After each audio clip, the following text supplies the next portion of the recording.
नमस्कार, मी विशाखा. माझ्या यूट्यूब चॅनलवरती सगळ्यांचं स्वागत आहे. आता आपला टिफिन वगैरे सगळं बनवून झालेलं आहे. फक्त आवरून पटकन आपण निघूया ऑफिससाठी. आपला ऑफिसचा टायमिंग लवकर असल्यामुळं आपण लवकर निघणार आहे. तर आत्ता माझं आवरून झालेलं आहे. मी निघाली ऑफिससाठी. मी रोज मैत्रिणीसोबत जाते ऑफिसला. तर आता तुम्ही बघू शकता की किती ट्रॅफिक झालेलं आहे. ह्या टायमिंगमध्ये खूप ट्रॅफिक होतं सकाळी, त्याच्यामुळं आपण लवकरच निघतो, त्याच्यामुळं लवकर निघालेलो. तर आता मी ऑफिसवरून आलेली आहे. ऑफिसमध्ये काही क्लिप घ्यायला जमल्या ना, त्याच्यामुळं घेतल्या नाहीत. आता आपल्याला उद्या सुट्टी असल्यामुळं मस्त असा चिकनचा बेत केलेला आहे.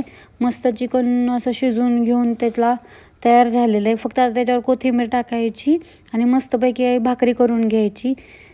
मस्त असं झणझणीत चिकन केलेलं आहे. तर आता आपण भाकरी करूया. तर आता भाकरीचं पीठ मी करून घेतलेलं आहे. आता मी भाकरी थापून घेते. तर तुम्ही बघू शकता की भाकरी आपली मस्तपैकी झालेली आहे. भाकरी मस्त एकदम टंब अशी फुगलेली आहे. तर आता मी जेवण करून घेते. तोपर्यंत तुम्ही आपल्या चॅनलला फॉलो करून घ्या. आजचा ब्लॉग मी इथंच संपवत आहे. भेटूया उद्याच्या एका नवीन ब्लॉगमध्ये. थँक्यू.